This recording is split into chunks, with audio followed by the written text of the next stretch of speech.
Medina Medina Ashiq মুমিনের ঠিকানা।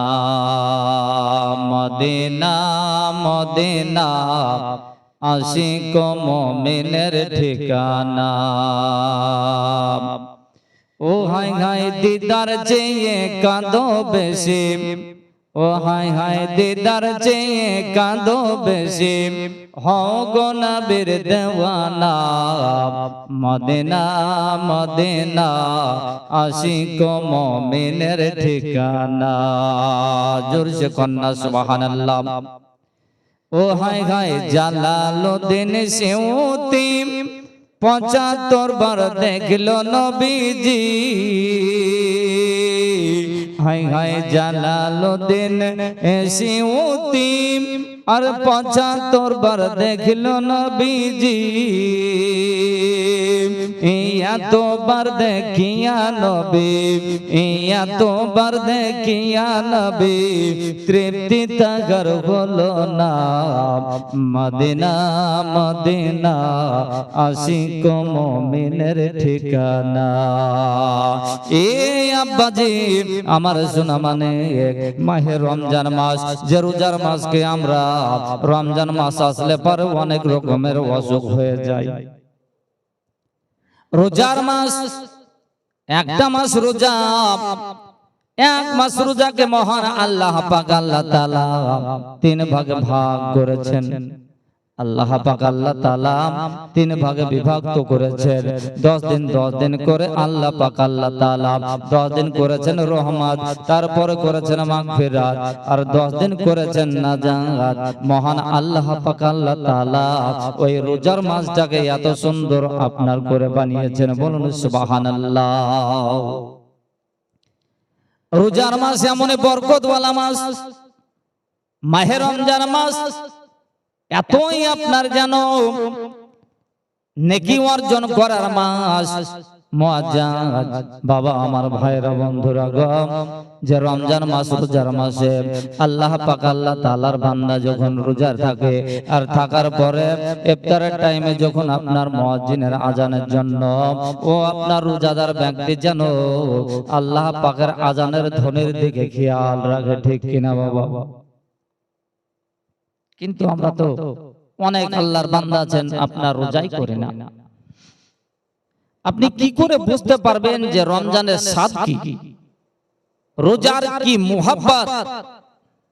রমজান মাসে তো আপনি রোজাই করলেন না।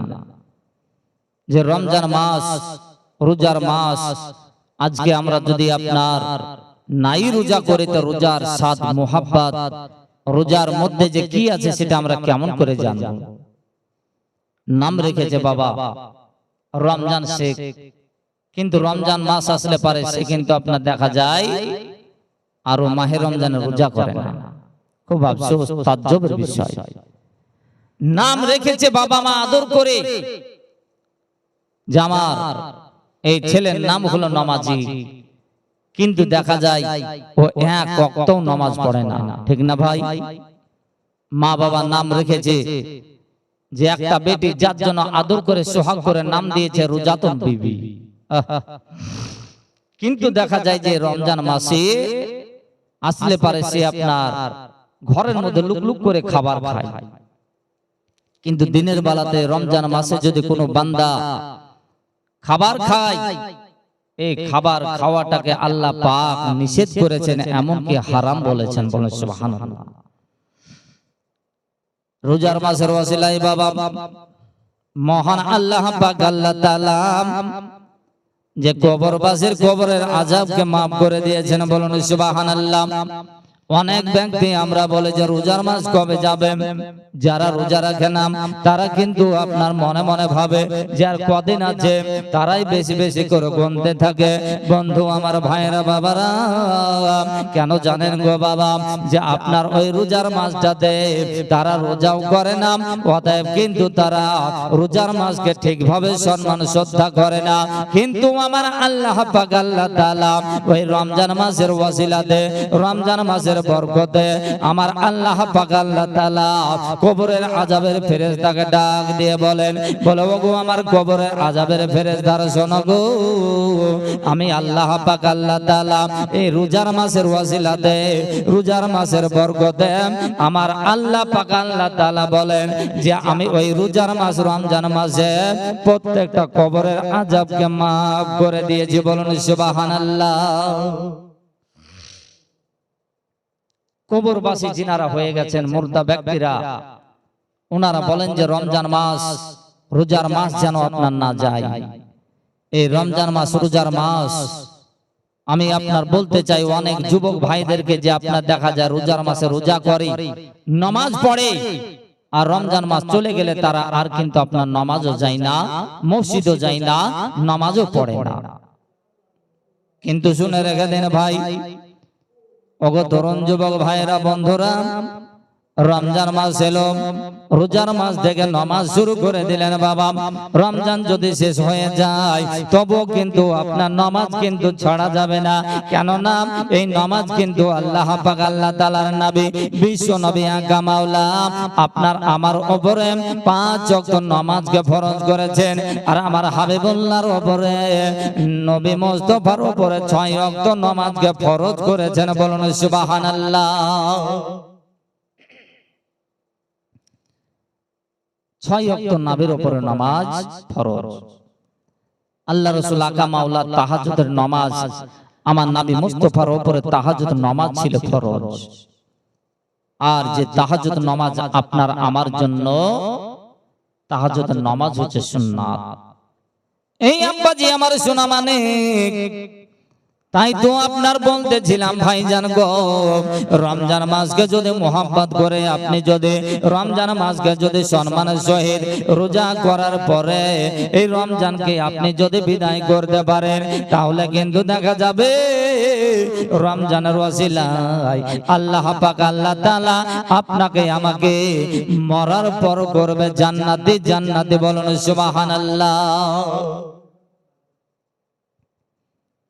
বাবাজি আমার মুসলমান, কিন্তু আমরা দেখা যায় আমাদের ঘরে মা বোনেদেরকে দেখা যায় যে আপনার দেখা যায় রমজান মাস রোজার মাসে অনেক মেয়েরা আছে, অনেক বোনেরা আছে, অনেক মায়েরা আছে, তারা কিন্তু বাবা গো আপনার দেখা যায় রোজার মাসে রোজা রাখে কিন্তু তারাবি পড়ে না, নামাজ পড়ে না। ও বেরাদার আমার ভাইরা গো আমার বোনেরা শুনে যান, মা যদি আপনার ফাতেমার মতো জান্নাতি হতে চান তাহলে কিন্তু আমার ফাতেমার মতো আপনাকে যেন আপনার ইবাদত করতে হবে, বান্দাগি করতে হবে। আমার ফাতেমার মতো আপনি যদি আল্লাহ পাক আল্লাহ তাআলার কাছে রাত্রি বেলাতে যদি আপনার যে ফাতেমা প্রতিদিনের তরে আপনার তাহাজ্জুদ নামাজ পড়তেন, ওই রূপে যদি কোনো মা আপনার ফাতেমার সঙ্গে জান্নাত যেতে চান, ফাতেমার মতো যদি আপনি জান্নাত পেতে চান, তো আপনাকে কিন্তু ফাতেমার মতো আমার মা ফাতেমার মতো আপনাকে চরিত্রবান হতে হবে। বলুন ঠিক কিনা? বেরাদার আমার ভাইরা, ওগো আমার আব্বা গো, ওগো আমার দাদারা আমার শুনে জানো, শুননে ভাইরা গো, ও বেরাদার আমার ভাইরা, কবরে কিন্তু একদিন আপনাকে যেতে হবে, কবরে আমাকে যেতে হবে, কবরে আপনার সকলকে যেতে হবে। ওই অন্ধকার কবরকে আপনার ভয় করতে হবে, যে অন্ধকার কবরে আপনার একদিন আপনাকে যেতে হবে। ওই অন্ধকার কবরকে আপনার যেন ভয় করতে হবে। এর জন্য করতে হবে যে আমার নবী মুস্তাফার বিবি হযরত মা খাদিজাতুল কুবরা রাদিয়াল্লাহু তাআলা আনহা যেন কবরকে আপনার ভয় করেছিলেন, এতটাই ভয় করতেন গো, একদিন যেন আমার আজ্ঞা মাওলা বিশ্ব নবী রাহমাতুল লিল আলামিন হযরত মা খাদিজাতুল কুবরা রাদিয়াল্লাহু তাআলা আনহা যেন বাড়িতে আছেন, এখনো অবস্থায় আল্লাহ রাসূল যেন আপনার বাড়ি এসে কোথা থেকে বাড়ি এসে যেন ঢোকার পরে দেখছেন যেন হযরত মা খাদিজা চোখের পানি যেন মা খাদিজা যেন কান্না করতেছেন। এমন তো অবস্থায় আপনার আমার নবী বিশ্ব নবী রাহমাতুল লিল আলামিন নবী মুস্তাফা আসার পরে দেখছেন যেন নিজের বিবি সাহাবা কান্না করতেছে। হযরত মা খাদিজা কান্না করছেন, দয়ার নবী রহমাতুল লিল আলামিন পয়গম্বরে আযম গায়বের সংবাদদাতা নবী ও নবী মুস্তাফা আমার যেন কান্না দেখার পরে বলতেছেন, খাদিজা কি হয়েছে খাদিজা, তুমি যে কান্না করছো, তবে কি তুমি ভোকা আছো এর জন্য, না কোনো অসুবিধা হলো, কোনো কি কষ্ট হলো? খাদিজা তুমি যে কান্না করছো কি ব্যাপার? হযরত মা খাদিজাতুল কুবরা রাদিয়াল্লাহু তাআলা আনহা যেন কান্দে জানার বলতেছেন, ইয়া রাসূলুল্লাহ, ইয়া হাবিবাল্লাহ, ওগো আমার দয়ার নবী গো, ওগো আমার মায়ার নবী, আমি এর জন্য কান্না করতেছি ইয়া রাসূলুল্লাহ, আমি জানো আপনার অন্য কোন জিনিসের জন্য কান্না করে না ইয়া হাবিব গো, আমি কিন্তু আপনার কাছে ইয়া রাসূলুল্লাহ, ইয়া হাবিবাল্লাহ, আমি কোন জিনিস চাইবো বলে কান্না করছি না, আপনি কোন জিনিস আমাকে যে দেবেন আর দেবেন না বলে আমি হয়তো কান্না করছি সেটাও করছি না ইয়া রাসূলুল্লাহ, ইয়া হাবিবাল্লাহ হুজুর, আমি কান্না করতেছি কবরের ভয়ে, আমি খাদিজা কান্না করতেছি, আমি মারা যাওয়ার পর আমি খাদিজা আমার কবরে যে কি অবস্থা হবে।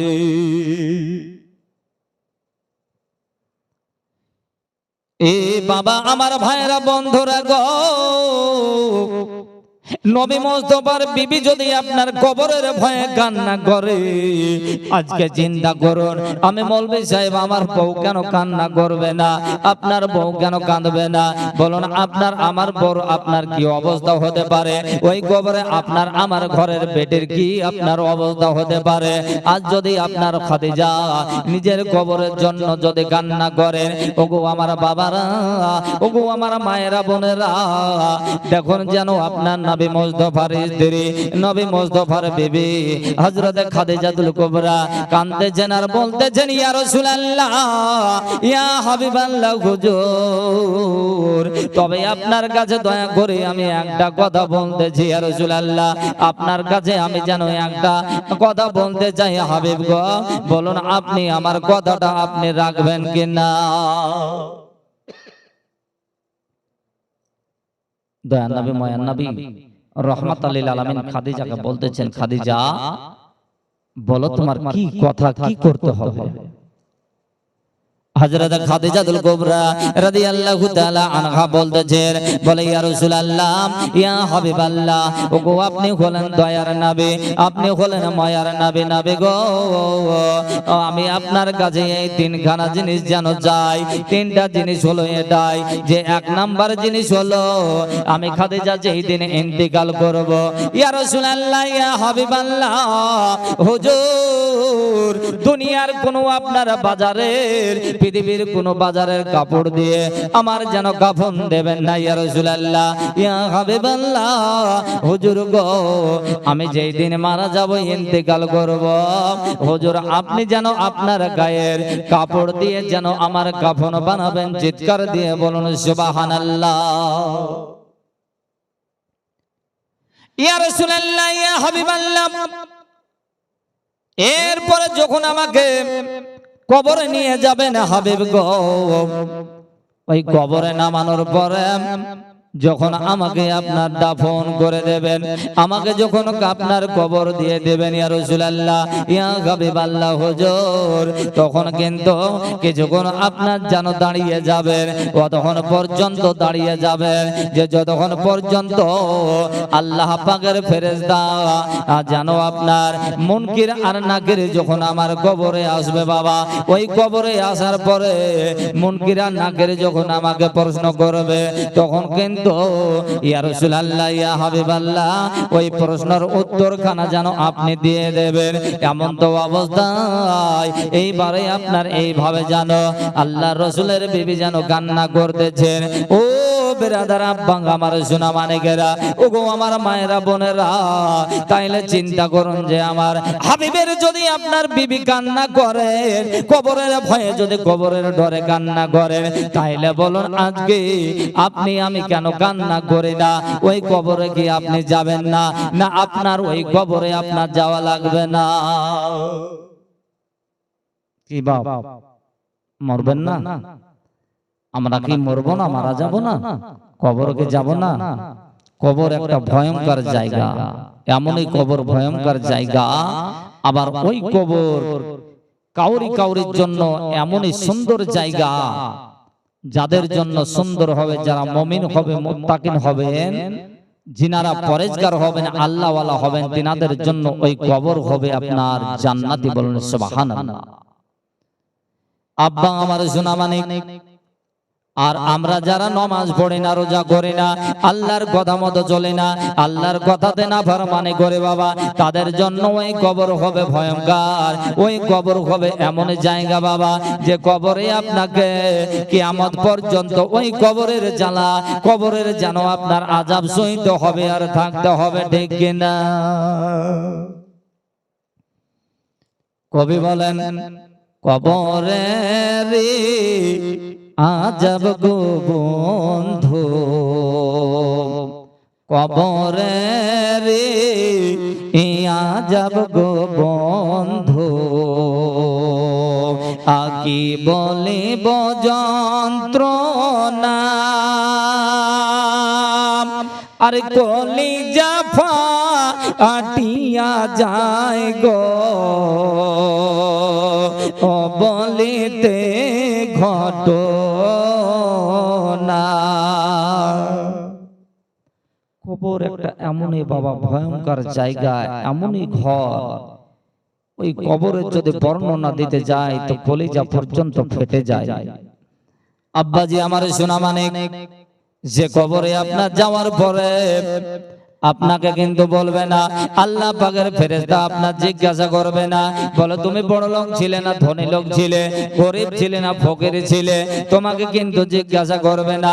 ওগো আমার ভাইরা, ওগো আমার যুবক তরুণ ভাইরা গো, আপনার ওই কবরে ফেরেশতারা আপনার বলবে না যে আপনি আপনার দুনিয়াতে কি খেয়েছিলেন, কবে খেয়েছেন, কবে খাননি, এই প্রশ্ন কিন্তু কবরে হবে না।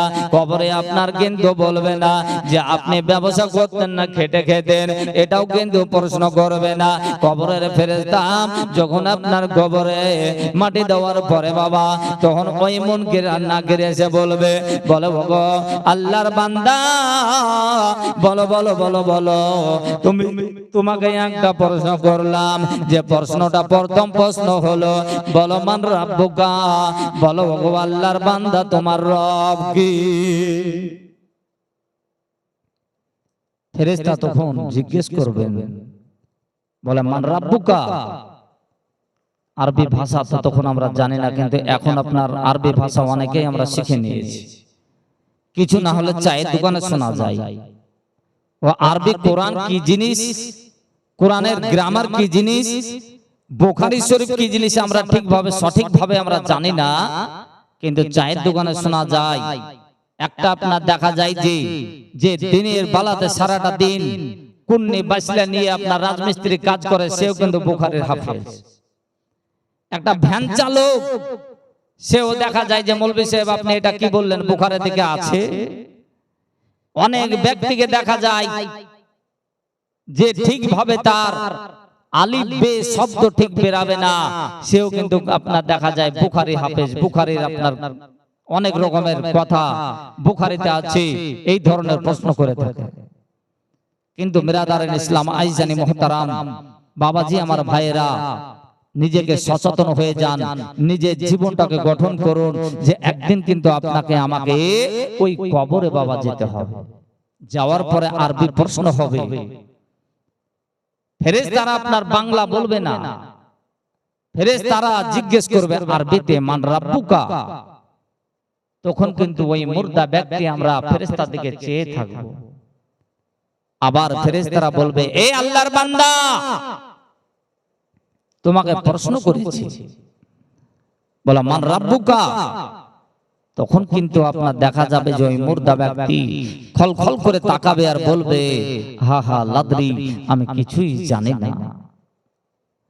দ্বিতীয় প্রশ্ন হবে, প্রথম প্রশ্নের উত্তরখানা আপনার দিতে পারলাম না। ওগো আল্লাহর ফেরেশতা, প্রথম প্রশ্নের উত্তরটা যেন আপনার বলতে পারবো না, দ্বিতীয় প্রশ্ন খানা জিজ্ঞাসা করা হবে, তখন বলতে থাকবেন। আল্লাহ পাকের ফেরেশতা বলবেন, বলে মান নাবিয়ুকা, বলো বলো তোমার নবী কে ছিল। তখনও কিন্তু দ্বিতীয় প্রশ্নের উত্তর দিতে পারবো না। তৃতীয় প্রশ্ন জিজ্ঞাসা করা হবে, মান দিনুকা, তখন কিন্তু আমরা ওই 3 নাম্বার প্রশ্নের উত্তর কিন্তু দিতে পারবো না। ঠিক কিনা বাবা? আল্লাহ পাকের ফেরেশতাদেরকে তখন আমরা ওই মুর্দা ব্যক্তি বলতে থাকবো, গো আল্লাহ পাকের ফেরেশতা, আপনি অন্য কিছু জিজ্ঞাসা করুন, যেন বলতে পারবো না। আব্বাজি আমার সোনা মানিক গো, তখন কিন্তু আপনার ওই কবরে আপনাকে আমাকে কিয়ামত পর্যন্ত ওই কবরে কিন্তু আপনাকে আমাকে জানো ওই কবরে আযাবের ফেরেশতারা আযাব দিতে থাকবে।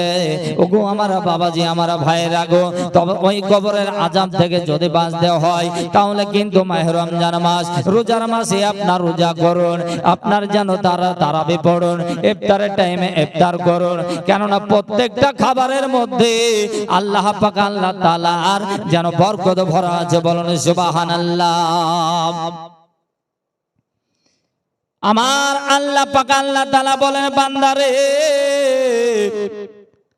তুমি যদি আপনার রোজা করো, আর রোজা করার পরে আমার কোন গরিব বান্দা যদি রোজা করে, ওই রোজাদার ব্যক্তিকে যদি কোন রকমের ভাবে কিছু যদি না পারেন বাবা, আপনি যদি 1 গ্লাস পানি দিয়ে রোজাটা খুলতে দিতে পারেন, ওই রোজাদার ব্যক্তিকে ইফতার করাতে পারেন বাবা, তো আপনার ওই রোজার মধ্যে ইফতারের মধ্যে আপনিও যেন সওয়াবের হকদারি হয়ে গেলেন। বলুন সুবহানাল্লাহ।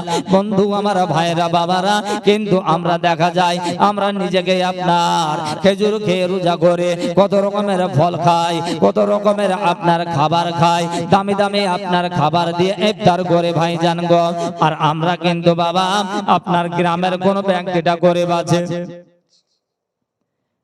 বাড়ির পাশের কোন মানুষ যদি গরিব থাকে, সেই গরিবটার ফকিরটার আমরা খবর নেই না যে ওই ব্যক্তিটা কি খেয়ে ইফতার করলো না খেলো না, আমরা কিন্তু খবর রাখি না ভাইজান। কিন্তু ইফতার করানোর মধ্যে এতই আপনার নেকি পাওয়া যায়। বন্ধু আমার ভাইয়েরা গো, আল্লাহ পাক আল্লাহ তাআলা জানো ওই আপনার ফেরেশতাদেরকে ডাক দিয়ে বলবেন, বলে ফেরেশতা গো, দেখো দেখো ওই আমার বান্দা সারাটা দিন যেন আপনার কিছুই যেন আপনার খাই নাই, সারাটা দিন যেন পানাহার করে না, আর ওই ব্যক্তি একজন গরিব মানুষকে নিয়ে নিজেই ইফতার করলো এবং অপরকে ইফতার করলো করালো।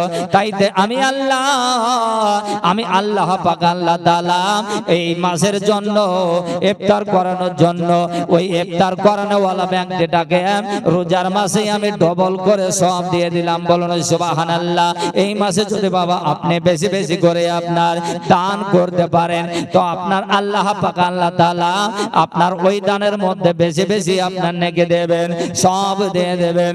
ও বন্ধু আমার ভাইরা বাবাজি গো, আমার বোনেরা গো, রমজান মাসে যদি বেশি বেশি করে কোরআন শরীফকে তেলাওয়াত করেন, আর ওই কোরআন শরীফের তেলাওয়াতের মধ্যে এক একটা অক্ষরে আল্লাহ পাক আল্লাহ তাআলা অন্য মাসে 10 করে নেকি দেন, আর এই রমজান মাসের ওয়াসিলায় আমার আল্লাহ পাক আল্লাহ তাআলা এক একটা অক্ষরের বিনিময়ে 70টা করে আপনার নেকি দেন। বলুন সুবহানাল্লাহ। আল্লাহ